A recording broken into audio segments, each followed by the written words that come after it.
Trump baru saja menggagalkan jebakan kiri yang dipasang di Washington untuk memangkas kewenangannya di tengah krisis dengan Iran. Pada hari Jumat 22 Mei 2026, kelompok kiri mencoba mengubah pemungutan suara tentang kewenangan perang menjadi jebakan bagi Presiden Amerika Serikat. Setelah Senat meloloskan sebuah resolusi dengan 50 suara berbanding 47 didukung oleh beberapa anggota Partai Republik yang ragu-ragu, langkahnya sederhana, mendorong DPR untuk mengalami kekalahan publik melawan Trump, memperlihatkan perpecahan di Partai Republik, dan memberikan kepada rezim Iran gambaran pemerintahan yang terpecah, sementara tekanan militer masih menjadi opsi. Mike Johnson menghentikan pemungutan suara sebelum sidang pleno menjadi ajang manuver tersebut. Dan disinilah pertanyaan itu harus diajukan. Apakah pihak kiri ingin mencegah perang atau ingin menggunakan perang untuk melemahkan Trump? Apa yang coba disembunyikan pihak kiri di balik pemungutan suara ini? Mengapa melemahkan Trump justru saat menghadapi Iran? Bagaimana jebakan dari pihak kiri ini bisa menjadi hadiah bagi rezim teroris Iran? Saya akan segera memberitahu semua itu, tapi sekarang Anda pasti ingin berlangganan saluran ini agar tetap mendapatkan informasi terbaru, informasi secara real time dengan kualitas jurnalistik terbaik yang pernah ada, sesuai standar kredibilitas Milson Alves. Resolusi tersebut dijadwalkan untuk dipungut suaranya di Dewan Perwakilan Rakyat sesaat sebelum para anggota parlemen meninggalkan Washington untuk liburan Memorial Day. Resolusi tersebut bertujuan membatasi tindakan militer Trump terhadap Iran dan memaksa pemerintah untuk bergantung pada otorisasi resmi dari Kongres agar dapat melanjutkan operasi tersebut. Langkah tersebut mendapatkan dukungan karena 2 hari sebelumnya Senat telah menyetujui langkah serupa dengan suara 50 banding 47. Di mana 4 anggota Partai Republik bergabung dengan mayoritas Demokrat. Dan John Fetterman menjadi satu-satunya Demokrat yang menentang resolusi tersebut. Kaum kiri melihat adanya celah politik di situ. Itu bukan sekedar perdebatan teknis tentang konstitusi, perang, atau otorisasi militer. Tujuannya adalah menciptakan kekalahan publik bagi Trump, menunjukkan perpecahan di basis Partai Republik, dan menghasilkan berita utama dunia yang mengatakan bahwa Presiden Amerika Serikat sedang kehilangan kendali atas kebijakan luar negerinya sendiri.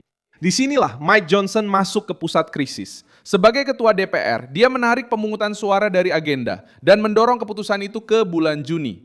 Mencegah agar sidang pleno tidak digunakan sebagai ajang untuk melemahkan Gedung Putih. Pers anti-Trump menyebut keputusan itu sebagai kemunduran. Para Demokrat menyebutnya tindakan pengecut, tapi bagi yang paham permainan kekuasaan, maknanya lebih jelas. Johnson melihat pemungutan suara digunakan sebagai jebakan dan menghentikan mekanismenya sebelum dijalankan. Pemungutan suara itu tidak akan terjadi dalam ruang hampa.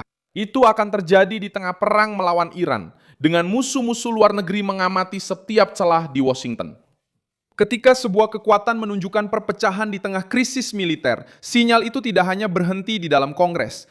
Itu menembus batas negara, sampai ke Teheran, membangkitkan semangat sekutu rezim Iran, dan mendorong para rival Amerika Serikat lainnya.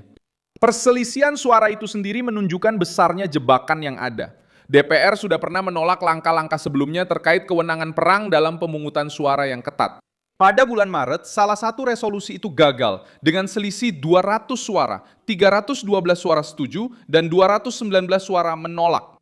Artinya, pihak kiri sudah mencoba mendorong agenda ini selama berbulan-bulan tanpa berhasil menggoyahkan garis kebijakan Trump. Sekarang, dengan adanya ketidakhadiran, perpecahan internal, dan beberapa anggota Partai Republik yang bersedia membelot dari Partai Demokrat melihat peluang nyata untuk membalikan hasil suara.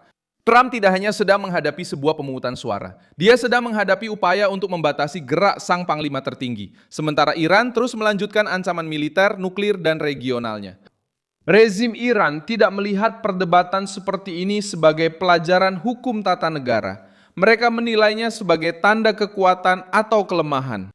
Jika DPR menyetujui sebuah resolusi menentang pelaksanaan perang pada saat itu, pesan yang disampaikan keluar akan sangat keras. Kongres Amerika sedang berusaha mengambil kekuasaan dari presiden di tengah-tengah konfrontasi. Pihak kiri tahu soal itu. Itulah sebabnya mereka buru-buru mengubah pemungutan suara menjadi sebuah tontonan. Anggota parlemen dari Partai Demokrat menekan di ruang sidang, menuntut penjelasan, menuduh Partai Republik melarikan diri, dan berulang kali mengatakan bahwa perang membebani kantong rakyat Amerika.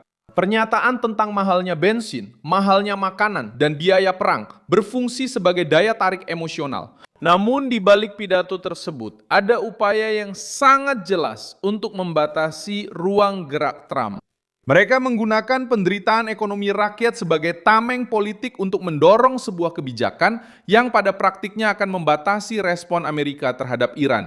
Mike Johnson menahan agenda tersebut karena dia memahami bahwa pemungutan suara itu akan dimanfaatkan sebagai amunisi melawan pemerintah Amerika sendiri. Kelompok kiri tidak hanya ingin mencatat posisi, mereka juga ingin menciptakan drama. Mereka ingin Partai Republik tampil menentang Trump, ingin para komentator mengatakan bahwa presiden sedang terisolasi, ingin rezim Iran merayakan perpecahan di Amerika. Dalam politik luar negeri, jenis citra seperti ini memiliki dampak nyata. Itu memengaruhi negosiasi, tekanan militer, perhitungan lawan, dan kepercayaan sekutu. Resolusi kewenangan perang memiliki bobot karena menyentuh titik paling sensitif dari negara. Siapa yang memutuskan kapan Amerika Serikat memulai, mempertahankan, atau mengakhiri aksi militer? Namun, di tengah krisis yang sedang berlangsung, instrumen ini bisa berubah menjadi senjata politik jika digunakan untuk mengekspos presiden di hadapan musuh. Partai Demokrat mencoba menggambarkan pemungutan suara ini sebagai bentuk pembelaan terhadap Kongres, tetapi perilaku mereka menunjukkan adanya keinginan untuk mempermalukan. Langkah ini akan diputuskan sebelum masa reses, pada waktu yang sudah diperhitungkan, agar membuat Trump terluka secara politik selama beberapa hari.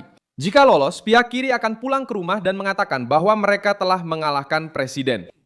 Media akan meliput dengan menyoroti kata pemberontakan. Iran akan mendapatkan waktu, narasi, dan kepercayaan diri.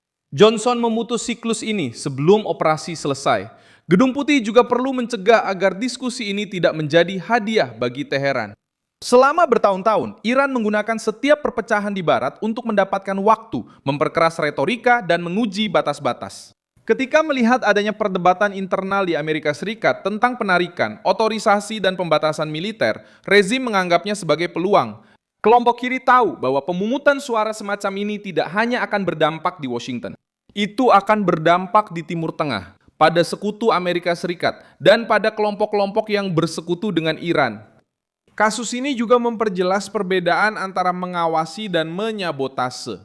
Pengawasan yang serius memerlukan debat, informasi, strategi, dan tanggung jawab. Sabotase politik memanfaatkan krisis internasional, memilih momen dengan ketegangan dan tekanan terbesar, memaksa pemungutan suara untuk mempermalukan presiden. Tahap berikutnya akan berlangsung pada bulan Juni, ketika DPR kembali dari reses dan resolusi tersebut bisa muncul kembali. Kelompok kiri akan mencoba kembali menekan, mencari anggota Partai Republik yang tidak puas, dan mengubah pemungutan suara menjadi ujian loyalitas untuk menentang Trump. Perbedaannya adalah kali ini jebakan itu sudah terbongkar sebelum dijalankan. Trump keluar dari episode ini dengan pesan yang jelas untuk sekutu dan lawannya. Oposisi mungkin mencoba menggunakan Kongres sebagai panggung, tetapi Gedung Putih masih memiliki sekutu yang siap menahan manuver itu ketika keamanan Amerika Serikat menjadi sasaran. Perang politik di Washington terus berlanjut. Namun, pemungutan suara yang ingin diubah oleh pihak kiri menjadi kekalahan langsung justru berubah menjadi peringatan. Antara memperkuat presiden dalam menghadapi Iran atau memberikan kepada pihak kiri panggung yang coba mereka rekayasa sekarang.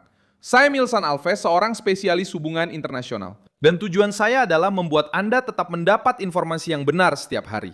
Tautan berita ada di deskripsi video. Beri suka pada video ini, berlanggananlah ke kanal. Dan di akhir, lihatlah komentar-komentar agar Anda semakin terlibat dengan komunitas Milson Alves.